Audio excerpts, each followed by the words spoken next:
Hey, everybody, Jim Powers with SBLiveMissouri.com, and glad to have you with us as we continue talking to some of the great coaches from around the state that have made it into the state quarterfinals in the football playoffs. And what a great story out in St. Charles County in Missouri.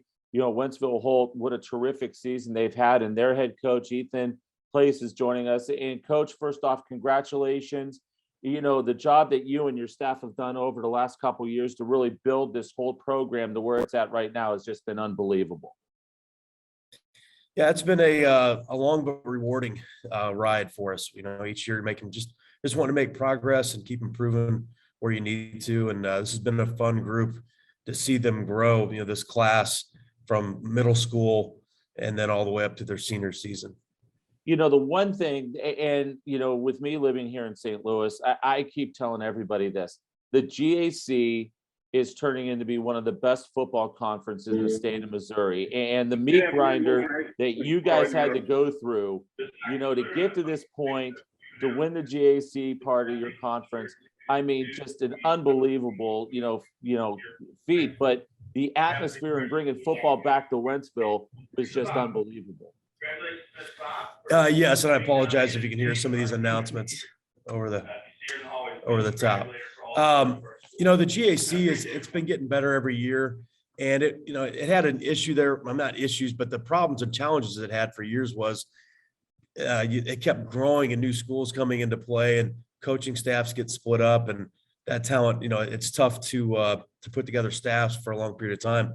But I think it's starting to settle a little bit now that we have, 20 years ago, Wentzville had one high school, and now we have four. So, but it is starting to become very competitive. You're starting to see staffs locked in for a longer period of time. And, the GAC this year, especially in the South Division, was a very talented group, tough group.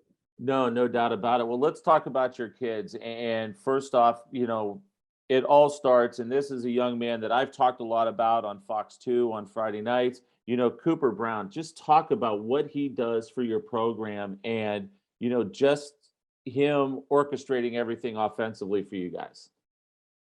Yeah, it's our team, especially offense, is centered around him. Very great. He's a great decision maker. He's a calm, cool, collected player, but he works his tail off, and that's where he gets a lot of his confidence. He runs our system from top to bottom, does a great job. Protects the football, very accurate, well over 70% completion on the season. And in tough games, we do a lot of quick screens and things of that nature where he's making a read there. There's a RPO call. And but we also push the ball down the field, and he does a great job in the pocket and understand protections and where, if he has to escape the pocket, where to go. So he can extend a play. And the last few weeks here, we've seen him use his legs a little bit more than he did earlier in the season, and that's made a big difference. Well, it doesn't hurt that he's got Kyle Webling, if I'm pronouncing it correctly, and Jackson Smith alongside of him with that offense. I mean, you got two dynamic playmakers. Absolutely. And I would say Alex Schnever is a very underrated tight end. Size-wise, he's about 6'5", 225. And our offensive line is a decent size group that's been together for a long time. So they play well as a unit.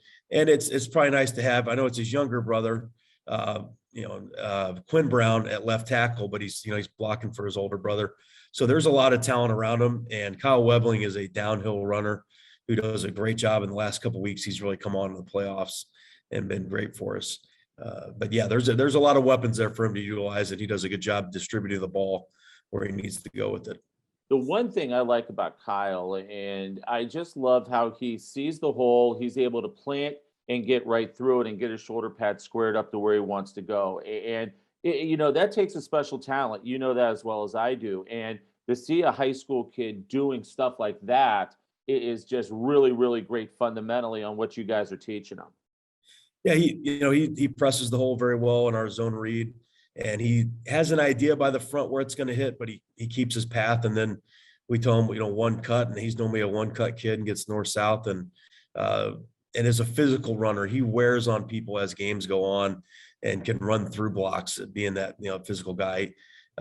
He's typically trying to run through somebody, not make a miss, but he can make a miss. But He's a physical kid, and he can catch out of the backfield, and he plays a big role in our perimeter blocking when we're trying to get outside zone. If he doesn't have the ball in his hand, he's a great teammate. Defensively, and Zakai Johnson, what just a tremendous leader he is for you out on the field. And really, it seems like with him, he is that extension of the coaching staff on the defensive side of things. And what you guys have done defensively this year against some great talent has just been terrific.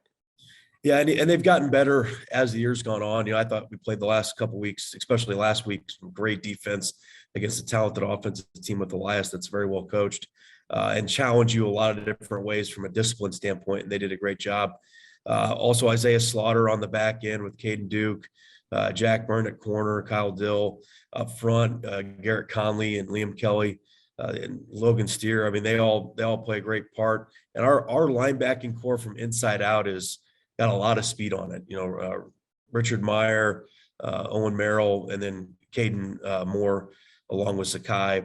But they get lined up and they come downhill and they get there angry. So that's what we're looking for. But they've been playing great football. Yeah, and you talk about the back end of your defense, the secondary, and in the GAC, you get a lot of pass. I mean, you get a good mix, but it's heavy pass on some, with certain teams. And I really think that secondary has risen to the occasion and has gotten you right here with the unblemished record and getting you into the quarterfinal against Chaminade. No, and I agree. And a lot of that's iron sharpening iron. We try to go as quite a bit and all off season in the summer and camps. Our DBs are going against our receivers, and Cooper throws a pretty darn good ball, so that they've really had to compete and make each other better. And they enjoy that in practice. They're a fun group to go after, and that's made them a lot better, I think, and prepared them for these teams that we see. But they've definitely stepped up their game each and every week. Chaminade's going to pose a few different issues for you guys that you really haven't seen this year. First off, just a big line with Lansing. They got Epps that they can basically put any place on the field to get the ball into his hands. And Drake Faust has really come on to run that offense very nicely. What are going to be some of the things you guys are going to need to do to move on to the semifinal? Well, I think first is take care of the football offensively. For us, in games that we've taken care of the football, we've been able to put points up and move the football. So it's just about execution, take care of the football on the offensive side of it. On the defensive side, I think a lot of it's going to be alignment, not getting out of line by formation, and because they like to work their gap scheme, and then tackling, rallying to the football. He is a bigger back. He's got some speed. They're a big old line. So we're going to have to make sure that we're gap sound and our run fits match up. And get off the field on third down. So I think that's a big part of it. Class 5. I've had a chance to talk to John Roderick from, Webb City, talk to, Coach Eckley and Coach Stewart last week. And, everybody across the board has said that with the addition of Webb, then you guys dropping down has just made Class 5 just an unbelievable tournament. And I think any of the final 8 teams left standing right now has an opportunity to win the state championship. I would agree with that. I mean, there's, Webb had a big upset win over Carthage, but anybody that knows Coach Roderick knows that he's a tough out, especially in the playoffs. I coached down in Joplin for a few years and got to know him a little bit. And so Webb's always going to be a contender. And, Coach Eckley down at Jackson's done a phenomenal job. I agree. Everybody's got a puncher's chance to win it. And it's a talented group across the board, different styles, by different schools, but they're all capable of winning. Yeah, it's a tough group. The Wentzville community. I've seen some of the biggest crowds that I've ever seen at some of your games and, over at Timberland this year. I mean, the community has absolutely come out in droves to support you guys. And I think that's been great for football, and it's been great for those young student athletes being able to play in front of the big crowd on the big stage this year. Yeah, and that's absolutely helped our kids in bigger moments. I mean, we played Timberland here with close to 9,000. We played at Francis Howell. They had over 7, almost 8,000. So our kids have learned from that, and it's been good. But the Wentzville community's been pretty phenomenal across the board in supporting their own, whether it be school, whether it be, the young Marine passed away, his father lived in town. They really do step up and take care of and support the school and things of that nature. So it's been an awesome experience.